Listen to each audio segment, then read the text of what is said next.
God said, give them the king, give them the king they asked for. But caution them, warn them first.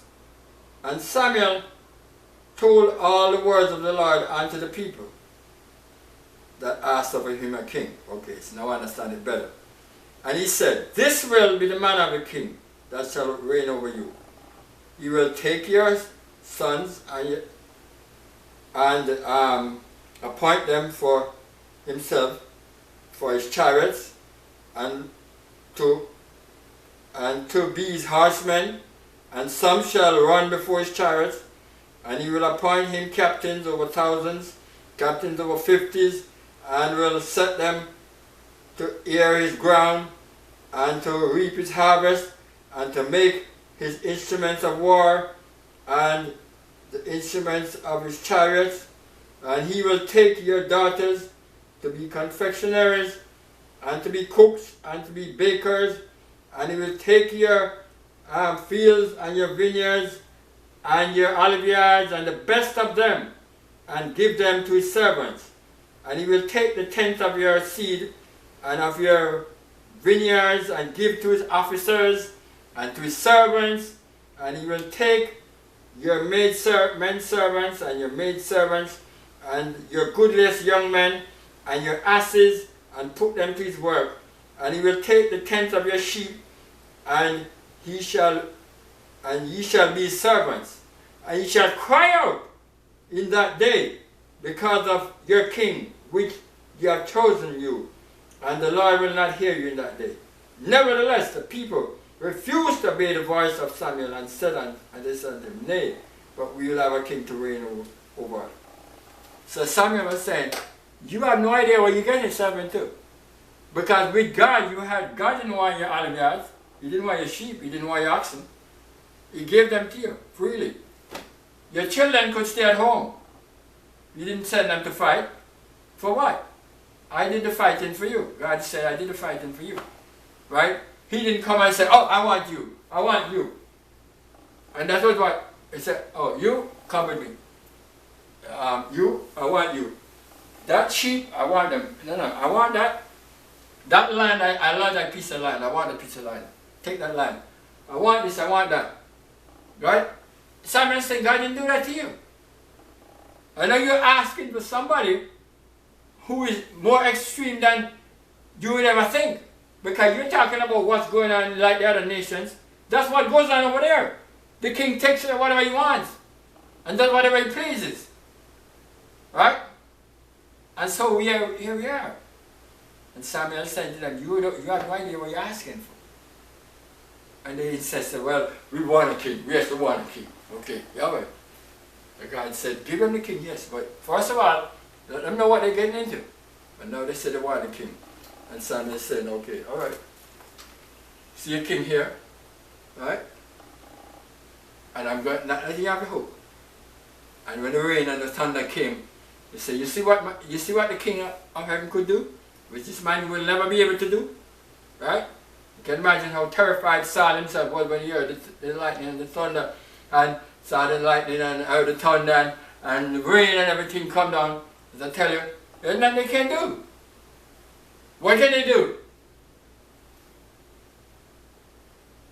Because they chose man over God. And I want to talk this thing up, I talk about this a little bit. And I won't even read these scriptures here, but it's right here.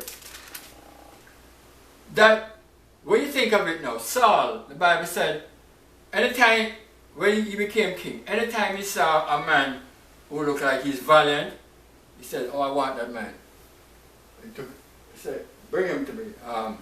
That's exactly what Samuel said was going to happen. Okay? And they went to war. And Saul made a vow that nobody should eat any food or they should be put to death. Imagine something so stupid. People are going to war. You hear that one in Ukraine now, the soldiers, the Russians don't have nothing to eat, so they're going to ask Ukraine something to eat. How are they going to fight? I mean, what are they going to do? They come up and the enemy come here and ask them for food. Right? And I think the Ukrainians apparently give them the food, I don't know. But The point is what I'm really trying to say. Are you going to go to fight when you're hungry? Okay? So, Jonathan was going down there, and Jonathan saw some honey. He took out his rod and he said, I mean, you know, I'm able to faint. Let me get him a little bit of this honey, you know, really revive him. Okay. So Jonathan got the honey.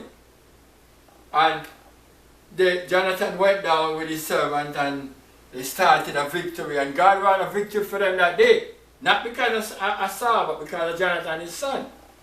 Jonathan, later on, Saul find out that something didn't go right. He's asking God for an answer. And God didn't answer him. He's trying to cast lots now to figure out what happened. Then it turned out that it was him and his son. And the people were free. Then it turned out that it was Jonathan. He asked Jonathan, what did you do? He said, well, I brought the thing that you said, the order, the decree, whatever you made, so that nobody's supposed to eat. And I took a little honey, I ate it. He said to Jonathan, you're going to die. So I'm talking about the same thing what Samuel was saying. Samuel, I'm sure, is not there, but Samuel would have like, what? He's going to kill his son because he ate a little honey, because he said that nobody's to eat anything until the war is over, which was a dumb idea anyway. And so, Jonathan is saying to him, so hold on now. You're going to have me put to death because I had a little honey? Right? And what did I really do? And the people stepped in and said, well, hold on, but no, this is not making any sense, King. You can't go kill your son over because, look at it, if it wasn't for him, Jonathan, it wasn't like honey that he took there. He would not have gotten the strength to go and lead them to victory. So you see but because of this thing, what Samuel said, the king has too much authority. So he just got to the point where he wanted to kill his very son because his son broke some word that he made. My God. And the king is even more powerful than God, as it were, I'm saying. He has more power. This is exactly what Samuel was warning them about. Okay? You think God is going to put the man to death because right now, because he straight out his rod and he had a piece of little honey because he was hungry? And God is going to kill him for that? The Almighty who made him know that he's hungry. So I'm saying, you know, and he said he's going to cry out one day. He said, well, so this is the first cry that we're having. He said, well, no, king, you can't do that. You can't kill your son over that. Right? The man is crazy. Like he's deranged already. And I won't tell you the whole story about what happened when he tried to kill David. Right? Because when he found out that David destroyed Goliath, David couldn't go back home. David didn't come down there to be no soldier. But when he found out that David was powerful, he says his father, no, you can't, I'm not sending him back home, I'm keeping him here. And there was nothing Jesse could do about it. Is that the same thing Samuel told him? Right? There's nothing Jesse could do about it. Eventually, he tried to kill David in so many ways. David had to run out of the country. Was that what Samuel told him? The man who is on earth is exercising so much authority and so much power against the people that not even God himself would have done. Right? But they chose man over God. The same thing is happening today. And I'm going to tell you something also. And this is a shame where David is concerned anyway. The story is well known. But look at David with Bathsheba, right? Bathsheba's husband is fighting the war for David. And when David found her, saw her bathing, and he asked them for her. When she came, people said, oh, this is Uriah's wife. I mean, he should have said, oh, you mean Uriah, my soldier who is out there, my general or lieutenant, whatever, lieutenant? He said, yeah, that's what he said. Oh, my apologies, my lady. The Lord have mercy on you. Do you need help with something or whatever? always come and ask me, because your husband is a very important man in my army. But David told himself, but hey, come on, I'm the king. I want this woman. I couldn't care less, really. Some of you don't understand why God punished David so hard, because he said you were acting just like the Gentile kings. You can't do that. Right? You can't do that because you're the king. You just figure, well, you can't just take a man's wife like that. Right? And the Bible said when he tried to give him to pass out the pregnancy and Uriah, the Bible said Uriah said, but the man was so honest and so upright and in integrity, he said, I can't go and go lie down with my wife and sleep when my fellow soldiers out in the battlefield. He said, I can't do that. That's not right. The man is such a man of integrity, He said, no, I can't go and sleep with my wife. I mean, I can say hello to her, whatever I think, but I mean, they don't get a chance to come home to be with their wife. So why am I should I be at home with my wife, sleeping and be comfortable? He said, my mind is in the war. I'm at war, just like them, right? And God is looking at how upright the man is and whatever. And David come up with that idea and said him that tell Joab that must set him up so that he get killed. And the Bible said that when Joab got the order, Joab was mad. So what kind of order is that? I must take one of my best men and just leave him and make him perish? And Joab was saying like, what kind of order is that coming from David? I mean, David's his cousin anyway now. But he said, but this time, anyway.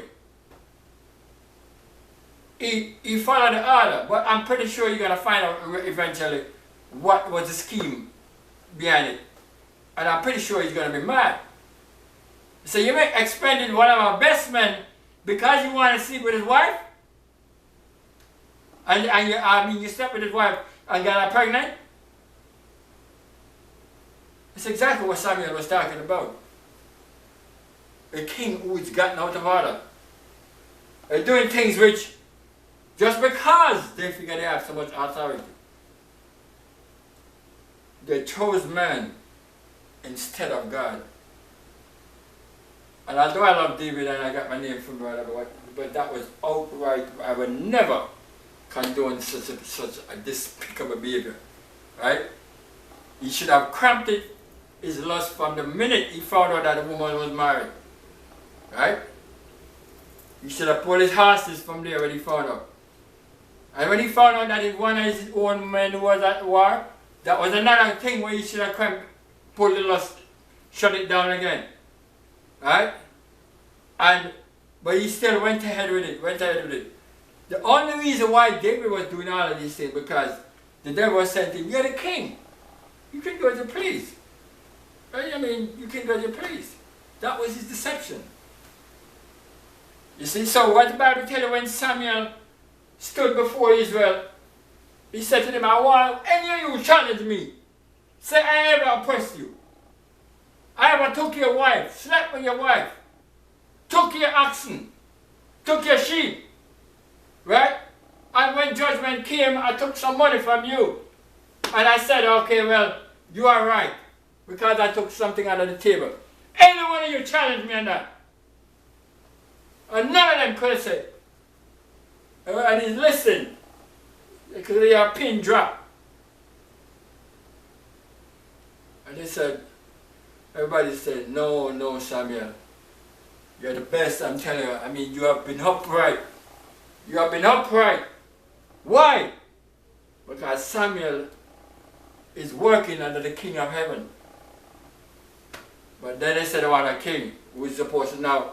And Samuel said to them, the only way this thing is going to work with you having this king now, because you run this thing now topsy-turvy, is if this king is going to listen to my king who is in heaven. And what happened with Israel? They didn't listen. And so Israel today is having the same problems until now. And not only Israel, the nations of the world. Even here in America. Where have we come to in this world? right? You walk up and down every day and you say you're living your life or you want to live your life in peace. But you have somebody in your nation who the president could push a button that could decide whether you live or die. Could decide whether you live or die. You could be just expired just like in a moment. When they dropped the bomb on Hiroshima and Nagasaki, America would get tired of this war. They've been fighting the war with Europe with the Germans.